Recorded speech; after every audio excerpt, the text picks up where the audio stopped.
Hello students, welcome back to the Eastwind platform. Myself Srujan BR.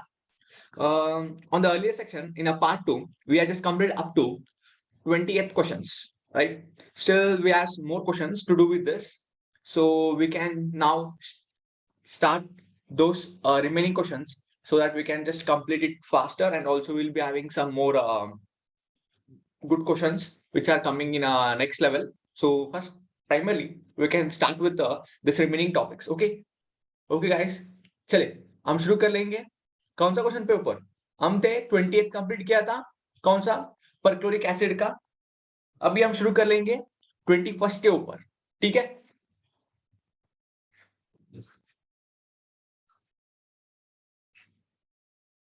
चलो question पढ़ो आप लोग एक बार. क्वेश्चन में क्या पूछ रहा है भाई? देखो क्वेश्चन में पूछ रहा है कि टॉलिन और oxidation with the alkyne KMnO4. Toluene oxidation with alkyne KMnO4 forms a benzoic acid. What is a product formed when N-propyl benzene is oxidized with KMnO4? भाई क्या होता है भाई? पहले तो एक बात चीज ध्यान रखना है, कोई भी रिएक्शन हो उसका मैकेनिज्म देखना पहले बहुत जरूरत है. क्योंकि अभी देख, अभी आपका क्वेश्चन क्या कैसे पूछ रहा है? अभी नॉर्मली KMnO4 का ऑक्सीडेशन का मैकेनिज्म पूछ रहा है कि banjo toluene with KMnO4 gives a benzoic acid. If you know this mechanism and its properties, you can easily do with this KMnO4 because both are having the same mechanistic characteristic. ठीक है, मतलब कि mechanism दोनों का same ही है, अलग तो नहीं है. ठीक है, देखो मैं इसका मैकेनिज्म एक बार लिख लेता हूं. ठीक है, मतलब टॉलिन और ऑक्सीडेशन विद के लिए अल्काइल KMnO4 वो बेंजोइक एसिड देता है. उसके बाद एन प्रोपाइल बेंजीन मतलब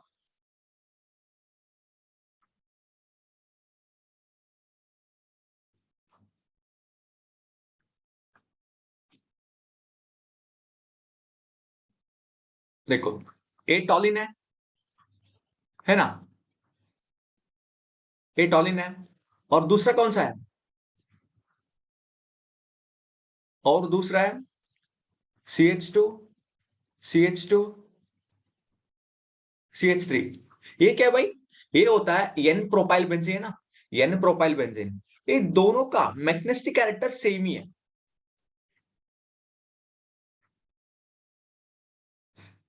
किसके? ये KMnO4 के साथ रिएक्ट करेगा, इसके साथ भी KMnO4 के साथ ऑक्सीडेशन का काम कर लेता है. अभी इस हमको पहले ही बोल चुका है, टॉलिन when oxidation with the KMnO4 हमको आता है कौन सा है? हमको आता है नॉर्मली बेंजोइक एसिड, है ना? बेंजोइक एसिड आता है. क्या होता है भाई? बेंजोइक एसिड आता है. लेकिन हमको ये नहीं पता है एन प्रोपाइल बेंजीन KMnO4 के साथ रिएक्ट ऑक्सीजन करके कौन सा कंपाउंड आता है भाई? हाँ, हमको यही है ना निकलना है. हाँ देखो भाई, देखो हम यही निकालेंगे.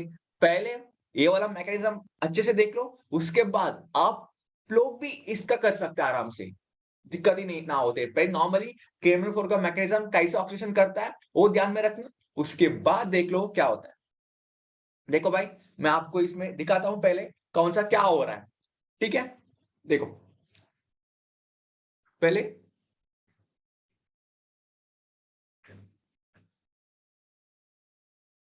एटोलिन है और हम ट्रीट कर लेंगे KMnO4 के साथ. कैसे भाई? देखो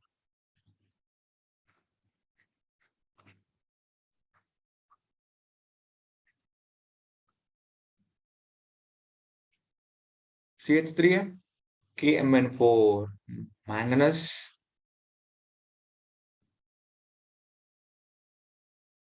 हाँ देखो भाई क्या है, अभी इसका रिएक्शन क्या हो सकता है? हाँ अभी इसका रिएक्शन होना ही चाहिए ना.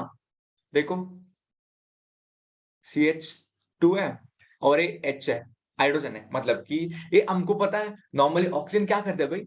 हमको ये पता है नॉर्मली ऑक्सीजन ऐसे नहीं बैठते हैं, कुछ तो जुगाड़ करना है, उसका काम होता है ना. कुछ तो जुगाड़ करना है इसको. हाँ देखो भाई क्या होता है जुगाड़ करके. जुगाड़ करके हमारा दिमाग आता है. क्यों भाई, ऐसे क्यों? क्योंकि ये ऐसे शान से नहीं बैठ रहे ना, कुछ तो अलग ही बॉन्ड बनने के लिए कोशिश करता है ना। वो तो ऐसे नहीं किया होता, हम ये वाला मैकेनिज्म करा भी नहीं था, है ना? करता भी नहीं था। क्या होगा भाई? मैंगनस है? ना।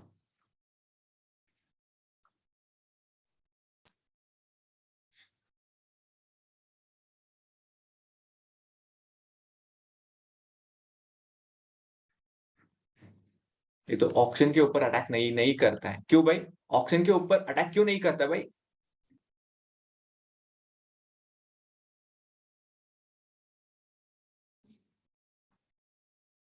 क्यों भाई ऑक्सीजन के अटैक क्यों नहीं करता है? क्योंकि क्योंकि हमको पता है नॉर्मली ऑक्सीजन तो इलेक्ट्रॉन रिच है, तो दोबारा न्यूक्लियोफिलिक पार्ट है, दोबारा ये भी न्यूक्लियोफिलिक पार्ट है, क्यों अटैक करता है भाई? नहीं, ये तो डायरेक्टली मेटल के ऊपर अटैक करता है, क्योंकि हमको पता है मेटल के पास वेकेंट ऑर्बिटल होता है और उसके साथ बॉन्ड कर सकता है, उसके साथ आयनिक बॉन्ड भी कर सकता है ना भाई? हाँ देखो। और ये क्या होता है? ये होता है एच ग्रुप। अब इसमें आ चुका है डबल बॉन्ड। देखो भाई, ये वाला पार्ट हो गया। अब देखो, अब क्या है भाई? अब अभी दोबारा और दूसरा ऑक्सीजन होता है ना, एक ऑक्सीजन का काम था जुगाड़ करने का, और हमारे पास और कितना ऑक्सीजन है? और भी 3 ऑक्सीजन है। वो तो ऐसे नहीं बैठते भाई, उसको कुछ करना ही है, और वरना तो उसका नींद नहीं आता है ना? हम इसको समझने के लिए इसको नीचे लिख लेंगे, ठीक है? और इसको OH को इधर लिख लेंगे, बस। अब देखो, अब क्या होता है? ये ऑक्सीजन क्या करता है? ये ऑक्सीजन कार्बन के साथ ऊपर बॉन्ड करता है और ये डबल बॉन्ड एरोमेटिक से रिटेन करता है। उसके बाद मैंगनीज निकल जाता है इधर से। अब आ गया हमारा दूसरा पार्ट।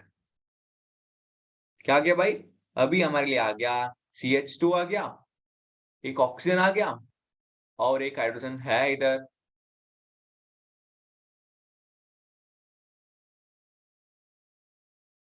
इसको स्प्लिट करके लिखना है, मैकेनिज्म लिखेंगे क्योंकि पता नहीं कौन सा बॉन्ड कहाँ पे क्या हो जाता है, ठीक है? ये तो Mn ऐसे ही है और ये वाला OH ग्रुप ऐसे ही है और वो है, ठीक है?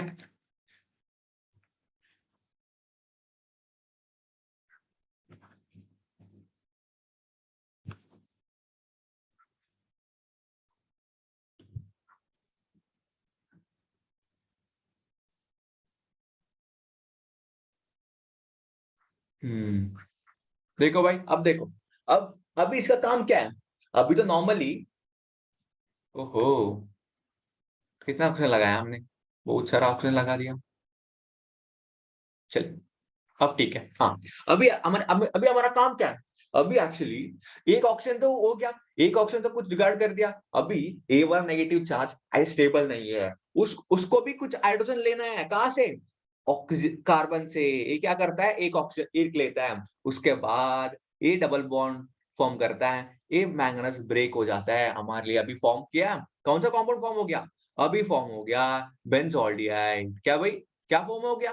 बेंजोल्डिहाइड फॉर्म कर दिया अभी, है ना? देखो, बेंजोल्डिहाइड फॉर्म हो गया ना। हाँ भाई, ये हो गया बेंजोल्डिहाइड।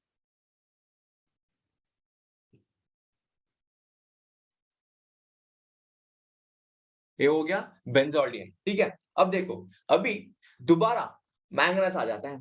Mn का काम दोबारा ऐसे ही होगी तो करना है ना। दोबारा Mn क्या करता है भाई? दोबारा Mn ऐसे डायरेक्टली अटैक करता है। दोबारा Mn का बॉन्ड क्या करता है भाई? ऑक्सीजन था और ऑक्सीजन है, वो माइनस है। आपको पूछ रहे आप पूछ सकते हैं कि उधर MnOH बन गया, है ना? इधर MnOH बन गया, लेकिन इसमें क्यों नहीं ले रहा है? OH क्यों नहीं? क्योंकि भाई हमारे पास एक ही KMnO4 नहीं है। हमारा पास 1 मोल KMnO4 पे कितना हो सकता है भाई? हाँ, 1 मोल KMnO4 पे बहुत सारा KMnO4 हो सकता है ना। 1 मोल में बहुत सारा हो सकता है ना? इसलिए देखो, हम दूसरा KMnO4 लिया है, ठीक है? अभी ये क्या करेगा? अभी ये वाला ऐसे नहीं बैठते भाई, इसको कुछ काम करना है ना ऑक्सीजन को, ऐसे ही शान से नहीं बैठते ऑक्सीजन।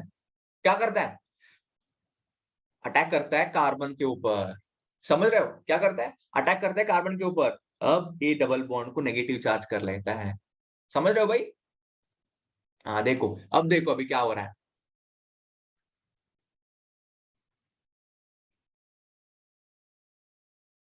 अब इसका O माइनस हो गया। अब नीचे आ जाओ। इसका और ऑक्सीजन बॉन्ड कर दिया Mn ने। ठीक है। अब इसके पास एक हाइड्रोजन है ना। अब ये क्या करेगा? अभी दोबारा ये ले लेगा। दोबारा लेके क्या करेगा भाई? दोबारा लेके इसको डबल बॉन्ड बन जाता है और ये वाला बॉन्ड ले लेता है। इसका मतलब कि अब हमारा असली रूप आ गया। क्या भाई? क्या आना चाहिए था? अब हमको क्या आना चाहिए था? हमको नॉर्मली बेंजोएट आ चुका है। कार्बोक्सिलिक कार्बोक्सी बेंजोएट आ चुका है। अभी क्या करेगा? अभी ये तो H प्लस के साथ ट्रीट करके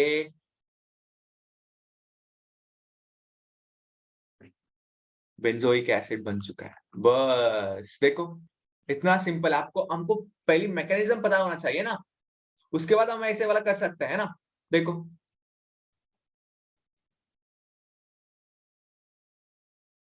भाई मैकेनिज्म है ना, ऐसे आसान से नहीं मिलता है ना, कहीं पे भी नहीं मिलता है भाई। हमको खुद करना होता है ना मैकेनिज्म को, कहाँ पे क्या हो रहा है, कहीं पे इससे क्यों नहीं हो रहा है। हम मैं आपको एक बात बोला ना, अभी इधर क्या है, ये डबल बॉन्ड ऑक्सीजन के ऊपर क्यों अटैक क्यों नहीं कर रहा है भाई?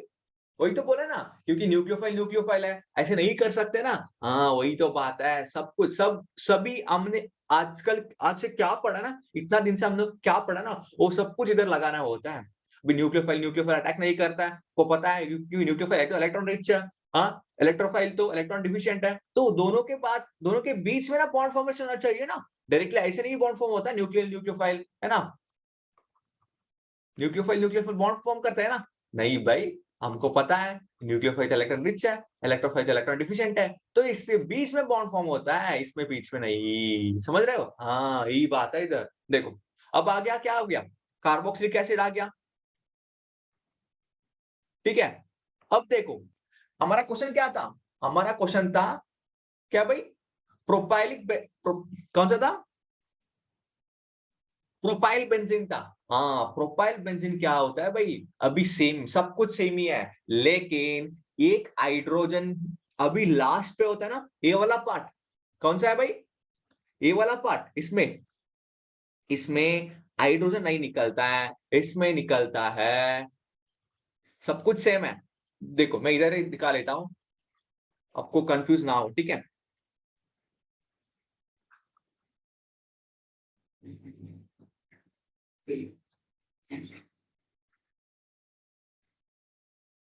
इसमें अभी O माइनस था और O था। नॉर्मली मैंगनस था, O माइनस है। और इधर था CH2CH3 है। ठीक है। अब क्या करेगा भाई? अभी इसके साथ ऊपर अटैक करेगा, इसके करेगा और इसको ले लेगा। अभी सेम हमारा ए ही बनता है, हमारा ए ही बनता है, क्योंकि हमारा ए वाला बॉन्ड है, ये इसके साथ जुड़ जुड़ चुका है ना। ऐसे बन चुका है। समझ रहे हो? हाँ, ऐसे बन चुका है। ए वाला हमारा बाहर आ जाएगा, हमारा ई प्रोडक्ट आ जाएगा। दोबारा दोबारा सेम ही, मतलब कि हमारा सब कुछ सेम ही चल रहा है, लेकिन ये CH2CH ये इथाइलिन ग्रुप है ना, इथाइलिन ग्रुप ये एलिमिनेट हो जाएगा। क्या होगा भाई? ये एलिमिनेट हो जाएगा। एलिमिनेट होके क्या करेगा? हमको वही तो मिलेगा दोबारा, कार्बोक्सिलिक एसिड। बस हमारा आंसर क्या है अभी? Carboxylic acid. चले, देखो भाई।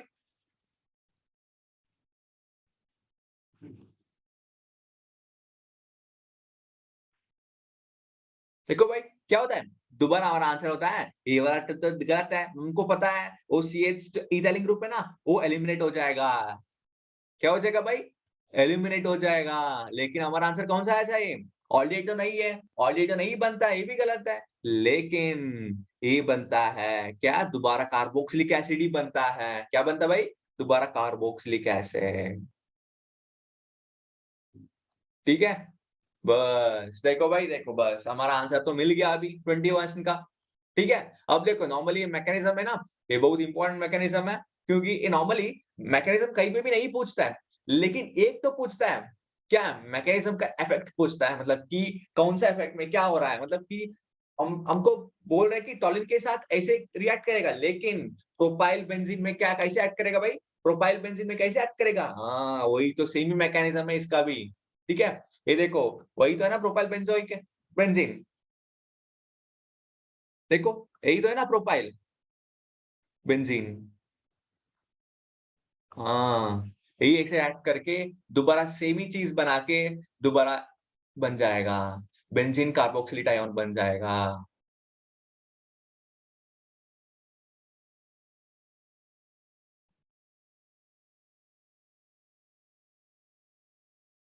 बस देखो भाई, बस अभी अभी उसके बाद कार्बोक्सिलिक एसिड तो बन जाएगा H+ प्रोटॉन लेके, बस हो गया। चले, हमारा आंसर तो बन गया 21st का। अब हम चले 22nd के ऊपर, ठीक है? देखो भाई 22nd, देखो क्या बोल रहा है क्वेश्चन?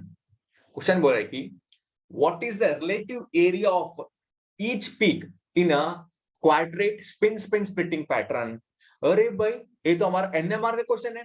क्या क्वेश्चन है? अभी हमको देखना है पास्कल्स ट्रायंगल।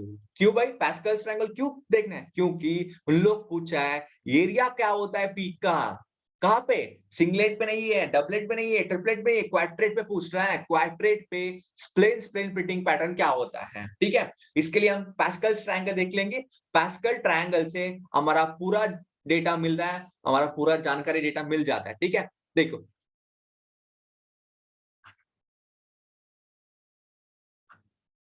पास्कल ट्रायंगल पे पहले एक था, वो स्प्लिट हो जाता है दो दो ऐसे पिरामिडल शेप।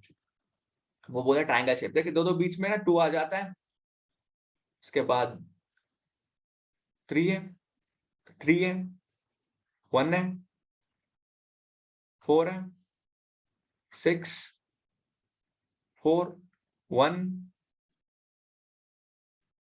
फाइव है, टेन, टेन, फाइव, वन। भाई अभी देख लो ये किसके लिए? ये सिंगलेट का है। सिंगलेट का पीक एरिया है। क्या होता है मतलब कि इसमें सिंगलेट का मतलब इतना ही एरिया आता है सिंगलेट का। और देखो डबलेट का क्या है?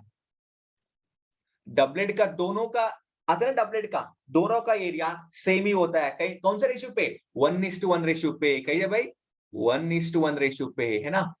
1:1 रेशियो पे दोनों का एरिया सेम ही आता है। अब देखो ट्रिपलेट का, भाई ट्रिपलेट का है ना, दो पीक सेम होता है और तीसरा मिडल पीक है ना, वो ज्यादा इंटेंस पीक होता है। क्योंकि हमारा रेशियो क्या है भाई? हमारा रेशियो 1:2:1 है ना इधर, है ना? देखो 1:2:1। इसका क्या था? इसका तो एक ही है, एक ही पीक था, एक ही रेशियो आता है। और इसका दो पीक था, दो पीक का 1:1 रेशियो में इसका इंटेंसिटी पीक राइज होता है। लेकिन ट्रिपलेट का कैसे आता है भाई? ट्रिपलेट का भी इजी है। देखो पहले छोटा था, उसके बाद थ्री राइज था, उसके बाद वन ही है। ठीक है, समझ रहे हो? ये इंटेंसिटी होता है, इंटेंसिटी ऑफ अ पीक। ठीक है, अब देखो हमारा क्वेश्चन क्या था? हमारा क्वेश्चन था क्वाड्रेट का। भाई क्वाड्रेट का क्या था भाई? देख लिया ना आपने, 1:2, सॉरी दो है ना, इतना तो बड़ा नहीं है। मतलब आपका जान, मतलब आप कैसे भी कर सकते हैं, लेकिन हम तो इधर पूरा ग्राफ मेजर के लिए नहीं है, मतलब एक पीक मेजर, मतलब इतना इतना इंटेंसिटी ऐसे नहीं, मतलब ऐसे आपको दिखाने के लिए ऐसे लिख रहा है बस। ठीक है, हाँ देखो ये 1:3 है। अब देखो सॉरी 1:2:1 है। अभी 1:3:1 है। इसका पीक कैसे आता है भाई? इसका आता है, देख लो, 1 नॉर्मली है और 3 आता है।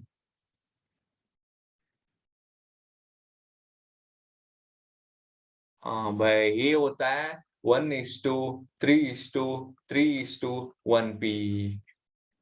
ठीक है, समझ रहे हो? हाँ बस।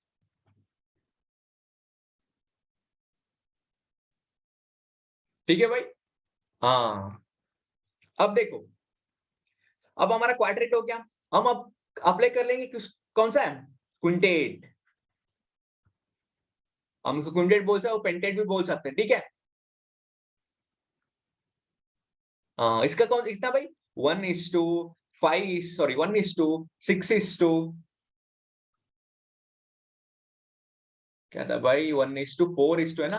हाँ 1:4:6:4:1 मतलब भाई ये क्या होता है भाई, हमको इसको क्यों पढ़ना है, हमको ये भी नहीं पता यार, मतलब ऐसे हमको पास्कल ट्रायंगल दिया, इसको क्या काम है भाई, नहीं ये तो बहुत काम है, मतलब कि हमारा कंपाउंड में, हमारा दिया वाला कंपाउंड में एनएमआर का टेस्ट कर लेता है। एनएमआर का क्या करता है भाई, एनएमआर स्पेक्ट्रोस्कोपी का कंपाउंड लेके हम एनएमआर को टेस्ट करता है हमारा कंपाउंड को, वहां पे क्या मिलता है, वहां पे हमको ए नहीं मिलता है, हमारा कंपाउंड कौन सा है, नहीं भाई ऐसे नहीं तो मिलता है, क्योंकि उसको भी नहीं पता है। लेकिन हम इस डाटा को एनालाइज करके, कैसे एनालाइज, ये वाला ग्राफ, ये ग्राफ आता है वहां पे 1:3:3:1 पीक, हाँ ऐसे आ गया तो इसका क्या है, इसका मतलब कि क्वाड्रेट है, मतलब कि क्वाड्रेट हाइड्रोजन है ना, इतना डिफरेंट टाइप ऑफ हाइड्रोजन है, मतलब इतना पीक मिल रहा है हाइड्रोजन का, मतलब एनवायरमेंटल। अभी एक एग्जांपल देख लो, उसमें क्वाड्रेट का पीक आ रहा है, मतलब कि उसमें कार्बन और कोई कंपाउंड, मतलब कार्बन के नजदीक में, मतलब और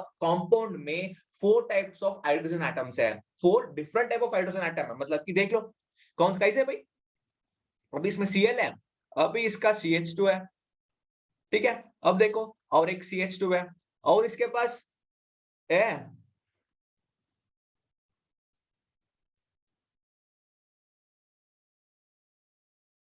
चल ठीक है, देखो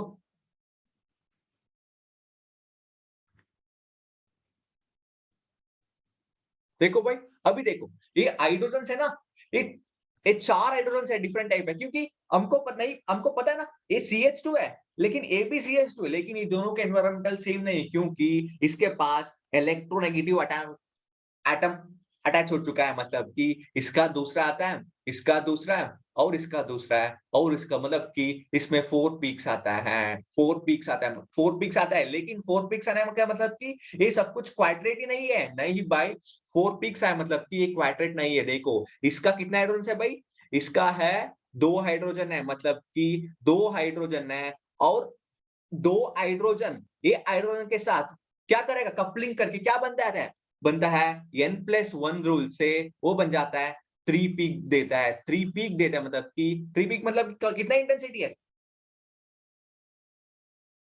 ट्रिपलेट है ना, हाँ मतलब कि ट्रिपलेट है, मतलब कि क्या देता है भाई, ट्रिपलेट ऐसे देता है ना, अभी अभी पढ़ा है ना हमने, हाँ बस देखो भाई ऐसे आता है। अभी देखो ए वाला के पास कितना हाइड्रोजन है, 2 हाइड्रोजन है, ठीक है, अब ये 2 हाइड्रोजन क्या करेगा, अभी n+1 रूल फॉलो करके हमारा ए भी आता है, ट्रिपलेट 3 पीक आता है, ठीक है, बस देखो अभी क्या है, इसको देखो क्या करेगा भाई, हाँ इसका आता है डबलेट, n+1 रूल से डबलेट आता है, इसका आता है भाई कितना है, इसका आता है क्वाड्रेट, हाँ भाई हमारा यही था ना काम क्वाड्रेट का, हाँ क्या भाई सिग्नल, क्वाड्रेट का आता है 1:3:3:4, हाँ भाई ये आ गया हमारा क्वाड्रेट है ना, हाँ बस देखो, नॉर्मली कब हम टेस्ट करते हैं ना हमारा काम, वो ऐसे इतना आसान से नहीं मिलता है, हमको पूरा डेटा का जानकारी मिलता है बस, लेकिन कंपाउंड कौन सा है, हम खुद से देखना होता है, कैसे देखना है, हाँ इस डेटा से देखना होता है, इसका मेथड से हम इसको देखना होता है, ठीक है भाई, देखो इसका कैसे आता है, इसका भी पीक का इंटेंसिटी ऐसे ही आता है, 1 था, ये 4 है, और ये 6 है, और ये 4 था, और एक 1 था, ठीक है, बस ऐसे मिलता है भाई, ऐसे मिलता है, देखो लेकिन हमको ये भी देखना है, सभी मतलब उस पीक में क्वाड्रेट ट्रिपलेट ये भी मेंशन नहीं करता है, हमको ये वाला ग्राफ मतलब कैसे आता है ना, देखो हम लोग देखे देखे ना पागल हो जाता है, क्योंकि वहां पे ऐसे ऐसे आता है, और एक तो नॉर्मल ऐसे छोटा आता है, और एक आता है मतलब ऐसे ऐसे, मतलब ऐसे आ जाता है पूरा, ठीक है, हम इसमें ध्यान से देखना होता है किस कौन सा केमिकल शिफ्ट पे है ना, कौन सा केमिकल शिफ्ट डेल्टा वैल्यू पे, ये 0 था, पहले तो 0 था,